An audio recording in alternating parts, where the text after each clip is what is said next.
안녕하세요. 경전 읽어주는 여자 여주입니다.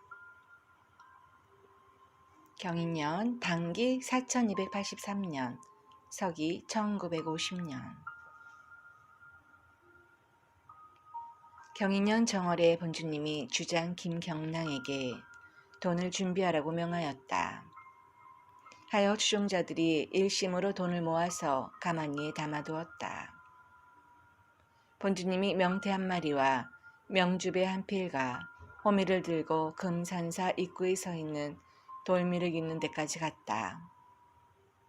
그리고 돌미륵 뒤에 있는 바위에 숨는 듯 하다가 돌아오며 혼잣말로 죄 없는 사람이 많이 죽을 텐데 죽지 마라 하였다. 본주님은 배고픈 사람이 오면 항상 밥을 챙겨주었다. 그 당시 비록 해방된 지가 5년이 넘었으나 사람들이 굶주리는 것은 여전하였다. 그래서 하루 세끼를 거르지 않고 먹고 지낼 수만 있어도 부자 소리를 듣던 때였다. 김원구 문도는 늘 배가 고팠다. 본시 가난한 데다가 상당한 대식가였기 때문이다. 양이 크다는 것 때문에 본주님은 그를 상정군이라 별칭하기도 했다. 그는 끼니를 걸으면 도저히 견디지를 못했다. 그래서 배가 고프면 항상 본주님 댁을 찾아가 본주님이 챙겨주는 밥을 먹곤 하였다. 그날도 김원고는 배가 고파 본주님 댁을 찾아갔다. 그런데 어쩐 일인지 그날따라 본주님이 다른 일만 보면서 그에게 밥을 주지 않았다 하여 서운한 마음으로 돌아왔다. 그 후에 어느 날 김원군이 별 생각 없이 다시 본주님 댁에 들렀더니 본주님이 밥을 주었다. 이에 그는 마음속으로 지난번에 서운하게 이었던 바를 사죄하면서 밥을 먹고 있는데 본주님이 이르기를 배고파도 참아 하였다. 그런데 그런 일이 있고부터 김원고는 몇 끼니를 굶어도 별로 심한 허기를 느끼지 않게 되었다. 그로부터 오래지 않아 6.25 사변이 일어나 나라가 난리에 휩싸였을 때도 그는 그 덕분에 배고픔을 견디고 살아날 수가 있었다.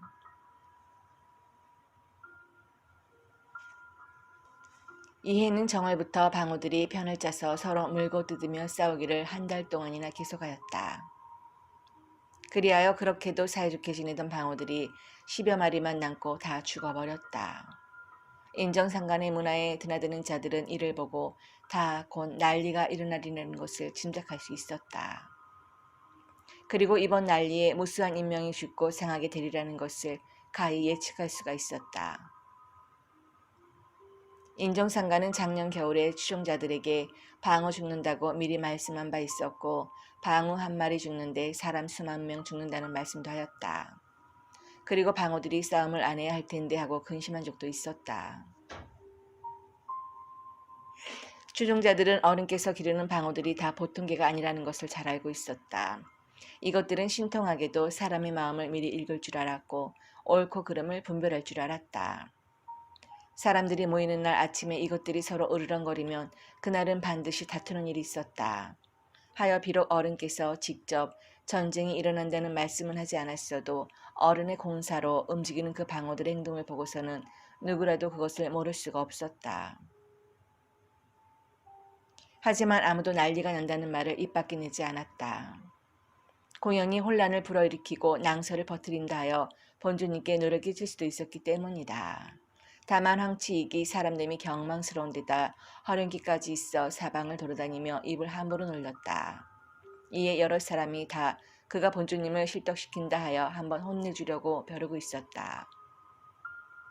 마침 그가 도장에 들어오자 다들 은혼이나 한 듯이 팔을 걷어붙이며 그를 빙 둘러쌌다. 일촉즉발의 상황이었다. 한데 본주님이 그 상황을 보고 이르기를 그 사람 배추가 잘못 심어져 그러니 손대지 마로 하여 여러 사람이 그를 나무라기만 하고 때리진 않았다.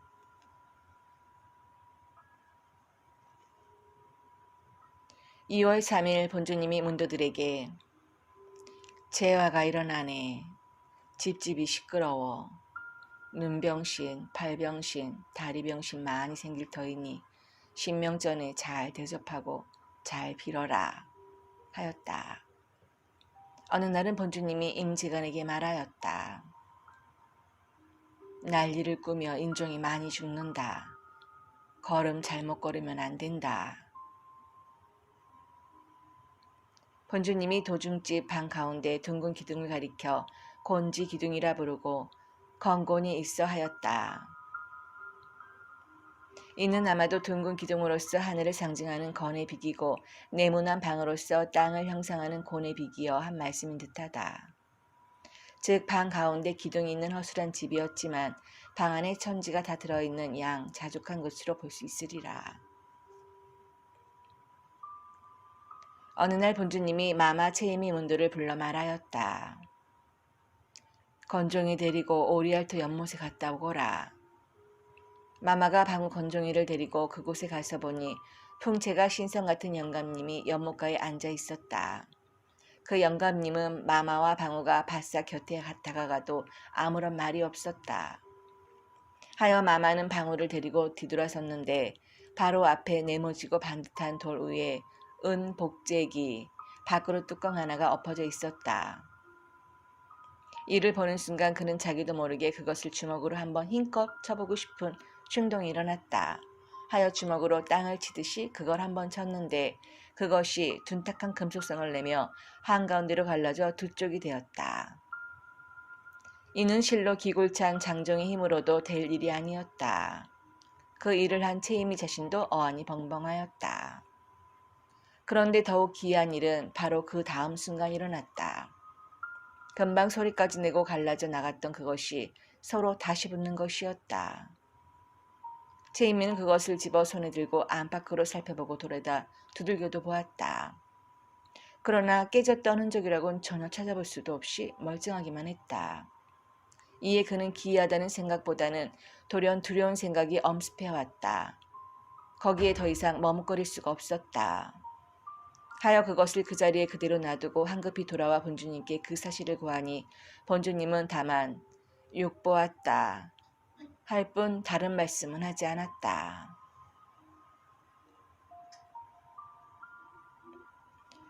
동네 아이 하나가 닭다리를 들고 뜯어먹으면서 본주님 댁에 들어오자 본주님이 보시고 꾸짖기를 역적놈이 역적질한다 하였다. 그 아이가 쏜살같이 달아나자 뒤에 대고 이르기를 역적질하면 못산다 하였다. 인정상가는 평생 동안 육식을 입에 대지 않았다. 제자들에게도 육식을 금했던 것으로 알려지고 있다.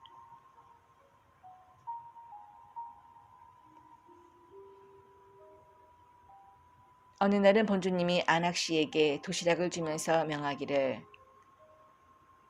장아 갖다 줘 하였다. 안학씨가 명을 봉행하고 돌아오자 본주님이 그에게 잘 먹던가 장아도 노는 것 같지만 제 밥값은 하고 논다고 하였다. 인정상가는 닭을 장아라고 하였다. 그렇게 이름한 뜻을 살피기 전에 우선 닭에 대하여 알아본다. 예로부터 닭이 울면 귀신도 물러간다고 하였다. 그래서 옛사람이 말하기를 닭은 능히 사특함을 물리치는 것인즉 닭도 신령한 새라고 할 수가 있다고 하였다. 대개 본초를 살펴보면 닭의 원산지가 조선이라 표기되어 있고 조선은 현도, 낭낭이라 하였다. 그리고 어린아이들이 닭고기를 먹으면 회충이 생긴다고 하였고 닭을 약으로 쓸 때는 조선에서 나는 것을 구하였으면 가장 좋다고 하였다. 이로써 보건대 닭은 조선과 관계가 깊은 짐승임을 알 수가 있다. 공교롭게도 조선이 나라를 빼앗겼다가 되찾은 것이 의류년 곧 닭의 해였는데 다만 우연으로만 보이진 않는다. 옛날에 율곡 선생은 이 의류년을 청계라는 말로 표현하며 곤세의 일을 예측해 놓기도 하였다. 율곡 선생은 이와 같이 말하였다.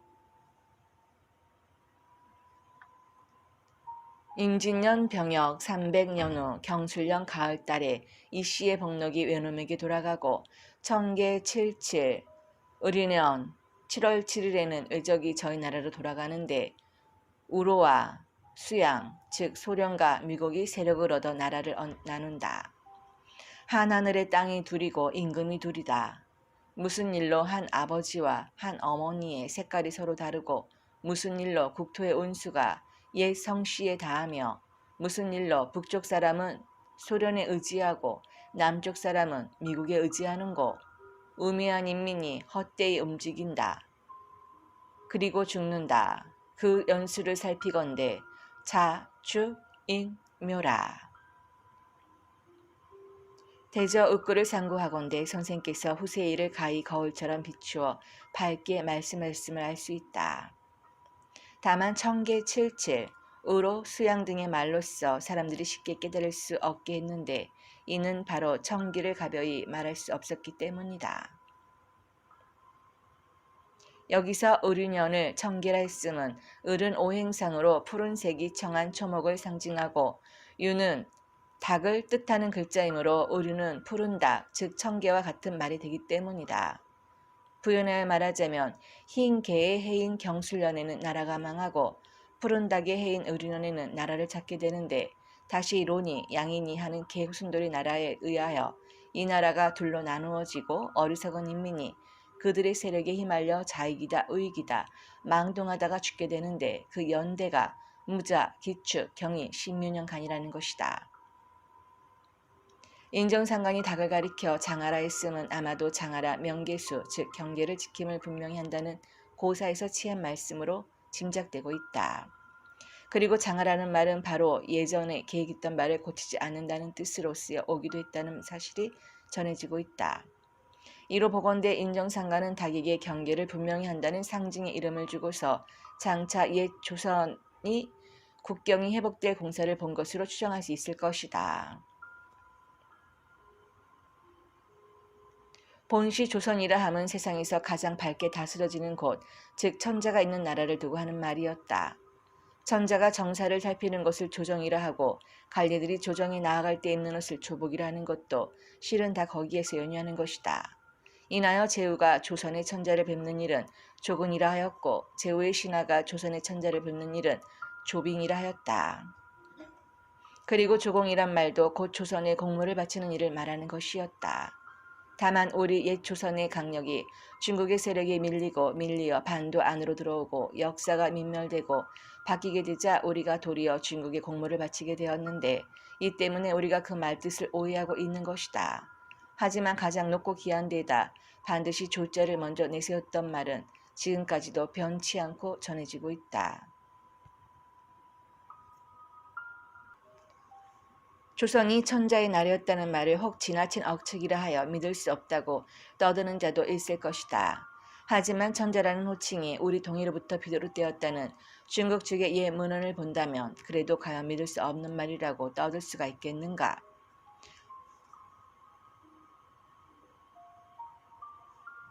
후한시대의 채용이 그의 저서인 독단에 말하였다. 천자라 이름지어 부름이 동이로부터 비롯되었다. 그 풍속이 아비를 하늘이라 하고 어미를 땅이라 한다. 그러므로 천자라 하였다. 우리가 천자의 호칭을 쓰던 고조선 시대에는 지금의 중국 동북부와 태행산을 경계로 한 동남부 전역이 다 조선의 영토였다. 그리고 누천년 동안 그 영토를 지키며 태평을 구가하였다. 반면 당시 중국은 지금의 산서, 섬서, 사천 지역에 응거하고 있던 약하고 미개한 나라에 불과했다. 그래서 중국의 군주는 경계인 태행산 마루에 크게 사당을 짓고 해마다 조선의 천자가 계시는 쪽을 향해 예를 행하였다. 사당이라는 뜻을 나타내는 묘자는 바로 중국의 군주가 집을 짓고 조선을 향하여 제사를 지냈다는 데서 유래된 것이다. 이러한 글자를 읽으면 새삼 인리를 다시 읽어낼 수 있으나 지금 사람들이 대개 그 글자를 한문이라 하여 중국의 글자로만 알고 애써 배우려 하지 않고 있다. 이는 그 글자가 우리의 원시 조상들이 만든 글자를 근본으로 하고 있음을 알지 못하는 데서 비롯된 무지의 소치이다. 이렇듯 자신의 옛 역사는 제대로 살피지 않으면서 외국의 역사, 외국의 문물에만 심취해 있는 것이다. 인정상관은 비록 우인의 정기라 해도 외국의 것을 읽는 것은 옳지 않게 여겼다. 어느 여문도가 밤에 소설 유충열전을 읽고 이튿날 아침 본주님을 뵙자 본주님이 이르기를 그런 거 읽을 테면 차라리 육갑이나 익혀두어 하였다고 한다. 아무튼 설사 인정상간이 닭으로서 고조선의 영광을 되찾는 공사를 행하지 않았다 해도 닭에게 장하라는 이름을 지어준 것만으로도 이미 우리에게는 거룩한 가르침이 되는 것이다. 인정상간이 장하를 대한 것을 보면 방호를 대할 때와는 비교되는 바가 있다. 방호를 일부 서양 민족의 조상으로 판단한 인정상간은 이를 지극히 사랑하는 마음으로써 교화시켰다. 때문에 추종자들에게 항상 이르기를 방호 대하기를 큰 손님 대하듯이 하라 고 하였다. 추종자들 간에 혹 무지한 자가 방호에게 함부로 하면 인정상간은 방호가 공밥 먹지 않는다 고 하며 크게 나무랐다. 인정상간은 장하를 대함에 있어서는 더욱 은근하였다. 혹 누가 소리쳐 쫓기라도 하면 인정상간께서는 와 쫓노? 얼마나 놀랬겠노? 하고 나무랐다. 그리고 가끔 사람을 시켜 좋은 음식을 대접하기도 하였다. 이러한 인정상간을 보고 그 기쁜 뜻을 알리 없는 몇몇 동네 사람들은 여처자가 개와 같이 산다는 등 닭에게 사람 먹을 것을 주어 기른다는 등 심한 비평을 하기도 하였다. 추종자들이 그 비평하는 소리를 어른께 구하면 인정상간은 그 사람들 몰라서 그래 하고 더 이상 말씀하지 않았다. 인정상간이 장하도 노는 것 같지만 제 바깥은 하고 논다 고 하였음은 방구가 공밥 먹지 않는다고 한 말씀과 현저한 차이가 있는 것으로 여겨진다. 왜냐하면 장하는 제법 철이든 주인으로 하여 한 말씀이었고 방우는 그저 무던한 일꾼으로 대접한 말씀으로 풀이되고 있기 때문이다. 조명덕은 비록 젊은 여자였지만 남다른 예지가 있었다. 그는 일찍이 일본 히로시마에 건너가 상당한 돈을 모았고 태평양 전쟁이 심상치 않다고 느껴지자 남편과 아이들을 데리고 고국으로 돌아왔다. 인하여 그 무서운 원폭의 재앙을 가히 면할 수가 있었다. 조명덕은 인정상간을 직접 뵙기 전에 꿈에서 누차 그를 배웠다. 머리에 창꿈 속의 인정상간은 용포를 입고 찬란한 금관을 쓴 여자였다. 그리고 그 주위를 무수한 성간들이 국궁하여 호위하고 있었다. 조명덕은 친척의 안내로 경인년 2월에 인정상간을 처음으로 뵙게 되었는데 놀랍게도 꿈에 본 바로 그 어른이었다. 다만 꿈속에서와 다른 것이라면 금관을 쓰지 않았고 초라한 옷을 입었으며 걸출한 성간들이 호위하고 있지 않다는 것뿐이었다. 그는 방우들의 행동만을 보고서도 인정상간의 도력을 가늠할 수가 있었다. 인정상간이 그에게 밥을 챙겨주자 그는 무심코 밥을 먹고 있었다. 헌데 인정상간은 가만히 그의 손에다 배 1개와 곶감 4개를 쥐어주고 이르기를 나누어 먹어 하였다.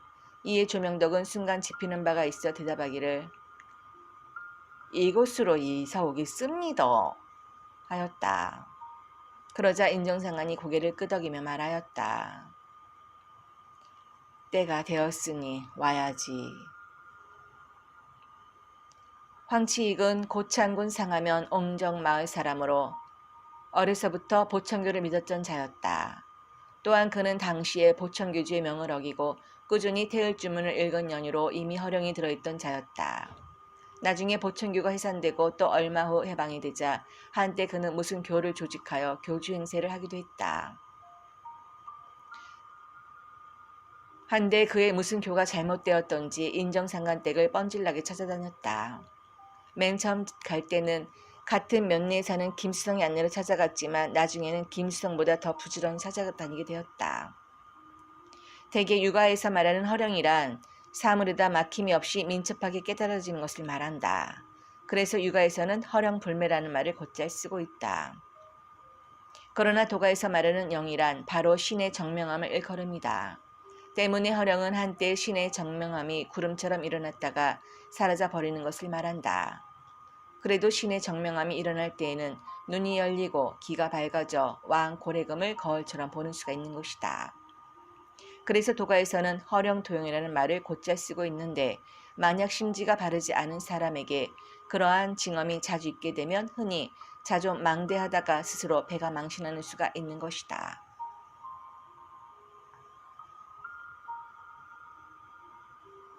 황치익은 그 허령기에다 수십 장을 뛰어넘는 힘까지 생겼다. 때문에 누구의 말도 듣지 않았다. 그는 세상에서 오직 인정상간만이 자신보다 도력이 높다고 생각하였다. 그리고 어떻게든지 인정상간을 궁지에 몰아넣어 제거하고 자신이 도장을 차지하여 한번 큰 판을 이뤄보고자 하였다. 이에 앞서 그는 친구 박진동의 아내 조삼순을 후천의 연분이라고 꼬여 정을 통한 일이 있었다. 박진동은 황치익의 행위에 심히 분격했으나 급기야는 그의 궤변에 설복당하고 말았다. 하여 자식 3남매를 낳은 아내를 그에게 아주 주어버렸다. 황치익이 조삼순을 집에 들이자 그의 본처는 친정으로 달아나 버렸고 조삼순이 버젓이 그의 아내가 되어 아들까지 하나 낳았다. 황치익은 스스로 옥산천사라 이르고 사람들에게 하늘의 명이 자신에게 있음을 말하였다. 또한 그는 왕 고래금을 귀신처럼 알아맞혔다. 때문에 그의 말을 한번 듣기만 하면 누구든지 복종하지 않을 수가 없었다. 학문이 깊다는 노승들도 그를 생볼로 여기어 극진히 공경하였다. 그리하여 그는 한때 자신을 따르는 사람들을 하여금 조삼순을 옥산사모라 별칭하도록 하기도 하였다. 그런데 오래지 않아 신보가 어떻게 바뀌었는지 조삼순을 옛 남편인 박진동에게 되돌려 주었다. 그리고 박진동에게 대법 선포사라는 호칭을 주었다. 이렇듯 무도한 황치익에도 잠옷 인간적인 면이 있었다. 그는 경인년 정월부터 사방의 산천을 돌아다니며 11번의 제사를 지냈다. 아마도 산천의 신께 동족 상잔의 비운을 막아달라고 빌었던 모양이다. 그러나 어느 산천의 신도 감행해주지 않았던지 그는 만나는 사람마다 난리가 난다고 하며 미친 듯이 떠들고 다녔다. 또한 그는 이에서 그치지 않고 경세강고문이라는 글을 지어 장성경찰서 북하면 지서에 송달하였다. 그 경세강고문이란 대략 아래 같은 내용이었다. 오호라 이 땅의 생민이여 이제 마땅히 옛 친일 주구들을 몰아내고 새 나라를 세워야 할 것이로다. 이 땅에서 외적이 물러간 지가 우금 5년이로되 아직도 우리 남쪽에선 관리된 자 옛 친일 주구여 가르치는 자 옛 친일 주구로다. 인하여 이 나라의 독립을 위해 분투했던 지사 의인들이 다 죽어가고 있으며 올바른 정신을 배우려는 학생들이 대도의 요긴함을 들을 데가 없었다. 이는 실로 어느 나라의 역사에도 없는 일이며 가히 세계인의 웃음거리가 될 일이로다. 사실이 그러한데도 현 대한민국 정부는 1호의 각성도 없이 생민을 더욱 도탄에 빠지게 하고 권병을 지키기에만 급급하고 있도다. 이 어찌 옛 명군, 현상의 영령들이 진노하지 않을 것이며 이 어찌 역대 충신 열세들의 훈령들이 통탄하지 않을 일이로요. 이에 상제께서 이 원통함을 살피시어 들으시고 이 땅에 큰 난리가 일어나게 하시었으니 장차 무고한 생명이 속절없이 죽으리로다. 이제 3개월이 지나면 그 난리가 시작되리니 대한민국에 관리된 자들은 다 그 직책을 버리고 피신하라. 그러지 아니하면 살아남기가 어려우리라. 상제의 노여움이 그러하고 신명들의 노여움이 그러하니 너희 간원들은 또한 이 강고문을 보는 즉시 경비 전화로 전 조선의 방방곡곡 연락하고 법관에게 알리어 제수들을 무죄 석방하라. 너희 간원들은 또한 이 글을 다수로 동사하여 전국 방방곡곡에 반포하라. 그리하여 전 조선인을 하여금 헛되이 정모 벽안에 장단에 춤추다 죽게 하지 말라. 오직 그래야만이 우리 인민이 피용치기를 할 수 있는 길이 열리리라. 대저 하늘은 사람이 하고자 하는 바를 반드시 따라주는 법이니라. 너희 간원들이 정녕 이를 믿고 시행해준다며 상제께서는 노염을 거두시고 반드시 이 땅에 천사를 출현시키어 새로운 정부를 수령케 하고 이 땅의 생명들을 안녕케 하시니라. 또한 그래야만이 당장 우리 동족 간에 좌우분재를 거절하고 악수상론하며 다들 점차 악심을 이겨내어 대평세계 중으로 만세 동남케 하되리라.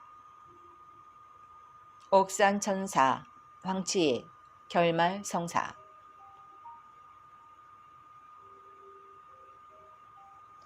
황치익은 이 경세문을 박진동에게 주어 장성경찰서 북하면 지서에 송달하도록 하였다. 이에 북하면 지서에게는 박진동을 붙잡아다 장성경찰서에 넘겼고 장성경찰서에서는 황치익을 붙잡아 박진동과 함께 엄히 운초하였다. 그러자 황치익은 엉뚱하게도 김제군 금산면 금산리에 이외희라는 선도교 교주가 계시는데 그 어른의 지시를 받아 실행한 일이다라고 진술하여 그 일에 인정상간을 연루시켰다. 그런데 인정상간의 이름을 이외희라고 된 것을 보면 그는 그때까지 인정상간의 이름조차도 몰랐던 모양이다. 그리고 인정상간을 선도교 교주라고 지칭한 것은 인정상가 문화의 지도급 인사를 믿었던 자들이었기 때문이었다. 선도교는 보청교의 원래 명칭이었던 것이다. 경찰이 조사 과정에서 황치익, 조삼순, 박진동 3인의 해기망측한 치정도 밝혀졌다. 한데 이들 3인은 다 같이 입을 맞추어 인정상간의 명에 따라 한 일이라고 주장하였다. 그리고 이들은 인정상간이 추종자들에게 강증산이 장차 출세하여 대한민국을 전복하고 신정부를 세울 것이다 라는 말을 했다고 고발하였다. 이에 인정상간이 꼼짝없이 횡액을 당하게 되었다. 2월 18일 김수성, 정건양 문도가 본주님을 뵙고 인사드리자 본주님이 이리로 군산으로 돌아와 하여 이들은 아무 목적도 없이 길을 떠나 이리 군산 방면의 도우들의 집을 방문하고 다녔다. 다음 날인 2월 19일 아침 본주님이 새 옷으로 갈아입고 측근에게 말하였다. 오늘은 좋은 일 있다. 찾아오는 사람들 모두 집으로 돌려보내.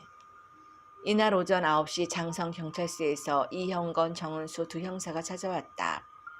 이유인즉 선도교 교주 이회일을 연행 조사하겠다는 것이다. 이들은 본주님 댁을 수색하여 오색 수실 2개와 사모, 족두리, 현금 10만원, 백미 50가마를 증거물로 삼아 압수하고 황치익이라는 작은 책자를 목록에 넣어 차압조사를 꾸몄다. 그 중에 백미 50가마는 당일 운반하기가 곤란했으므로 임의로 김정기에게 보관한다 하고 김씨에게 보관증서를 받아갔다. 이날 오후 4시경에 형사들은 본주님과 본주님의 측근 11명을 연행하여 갔다. 본주님의 11명의 장성에 도착하니 밤 10시경이었는데 도착하자마자 곧바로 심한 고문이 시작되었다. 하여 원장은 목에서 피가 넘어왔고 김경량은 바지에 생똥을 쌌으면 정병기는 장단지가 부어 바지를 걷어 올릴 수 없도록 맞았다.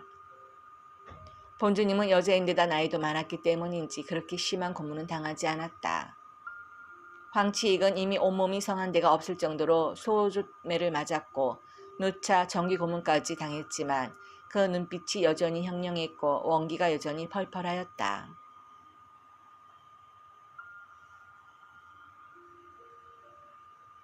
이튿날 경찰은 본주님, 서보상, 김경랑, 정기병, 김동규, 운재술, 황치익 등을 구속하고 김정기 등은 혐의 없다 하여 돌려보냈다. 한편 김수성, 정건양이 이리와 군산으로 돌아오는 도중에 김승래를 만났다. 김승래는 이들에게 그들이 떠난 다음날 생긴 일을 다 말하고 본주님이 전해주라고 한 도장 하나를 주었다. 하여 김수성이 그 도장을 찍어보니 이 도장이라고 새겨져 있었다. 이에 두 사람은 생각하였다. 어른께서 우리를 뒤에서 일부라고 피신시킨 것이다. 도장을 전해주신 것은 우리에게 어른 댁을 지키라는 뜻이다. 그리고 얼마 전에 돈을 준비해 놓으라고 하신 것은 이번 일에 쓰라고 하신 것이다. 생각이 여기에 이르자 두 사람은 총각을 지체할 수가 없었다. 그들이 급히 서둘러 본주님 댁으로 돌아와 보니 집안은 텅 비어 있었고 방울들만 각기 제 집을 지키고 있었다. 남은 쌀을 모아보니 8가마니 정도 되었다. 두 사람은 우선 그 쌀을 숨겨놓고 가방에 돈을 듬뿍 넣어가지고 본주님이야 도우들의 석방운동에 나섰다. 이들이 장성 경찰서에 이르자 시조관들에게 돈을 한 묶음씩 쥐어주고 본주님을 면회할 수 있었다. 본주님은 이들에게 이르기를 일하러 왔으니 아무 말 말어라 하였다.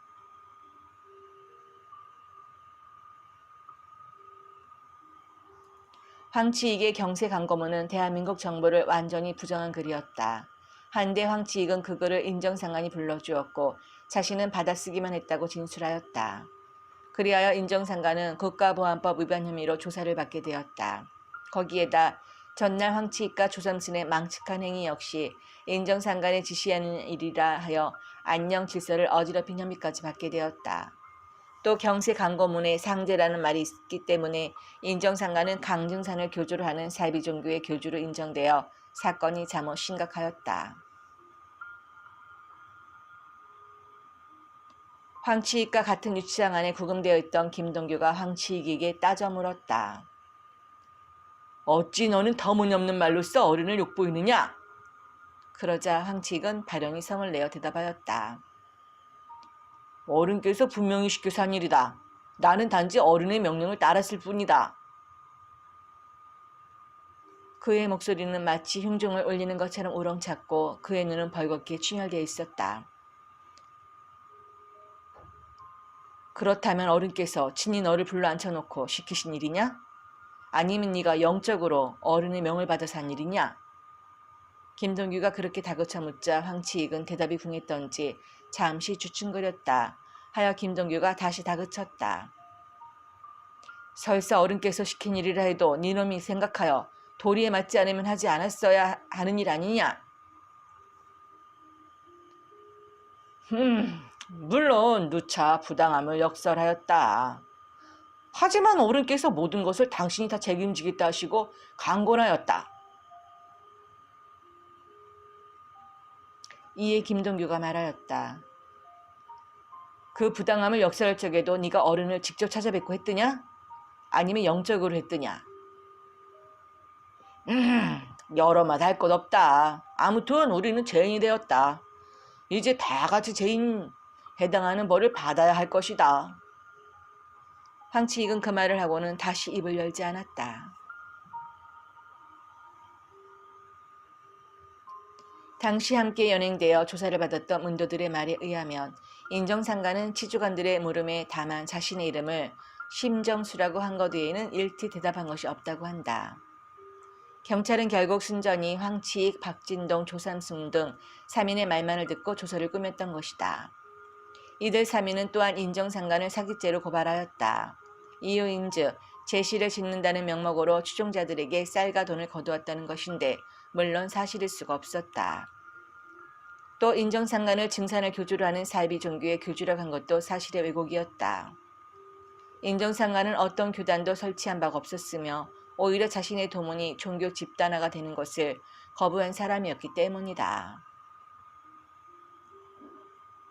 이는 유동열 장군이 증산교 통합운동을 할 때 인정상간과 임재관이 나눈 대화에서도 분명히 드러난 바였다. 그때 임재관이 인정상간에게 묻기를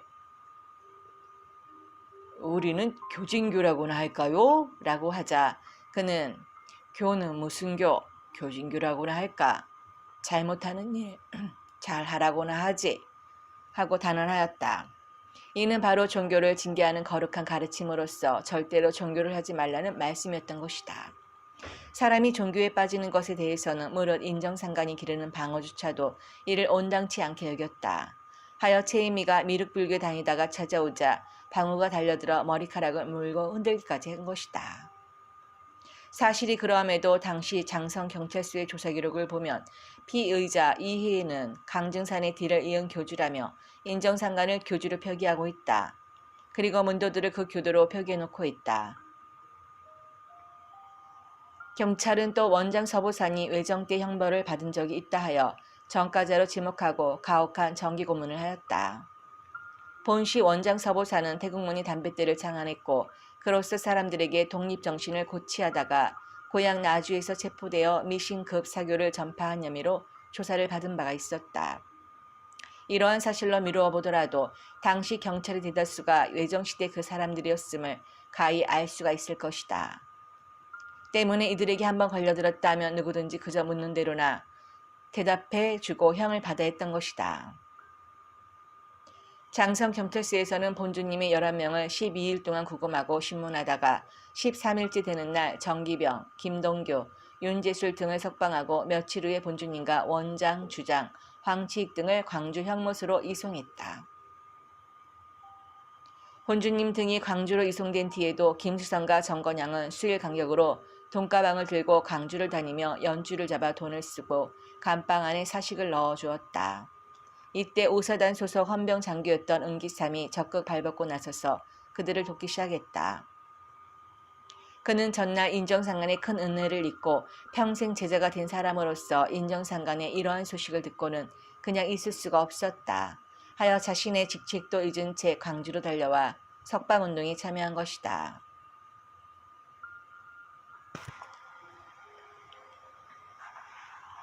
정읍 사람인 그는 본시 총명이 가인인데다 박학다식했고 옥의 무술에도 뛰어났다 하여 외정시대 중국 대륙을 누비며 한때 주먹세계의 왕초 노릇도 했고 해방 후에 경비대가 창설될 때에는 맨 먼저 입대하여 한미 양국 군대의 고위층의 그 실력을 인정받기도 앓게 되어 인생을 포기하게 이른 적이 있었다. 그때 천지의 안내로 인정생활을 한번 찾아뵙고는 그의 병이 깨끗이 나아 새 인생을 찾게 되었던 것이다. 은기삼이 김수성, 정건양 등에게 줄을 찾아주고 그들이 끈질긴 고수업을 한 덕분에 마침내 본주님은 병보석으로 출감할 수 있는 길이 열리게 되었다. 당시 광주지방검찰청의 조사 기록을 보면 이들의 노력이 그 문면에 간접적으로 드러난다. 검찰의 조사 기록은 대략 다음과 같았다.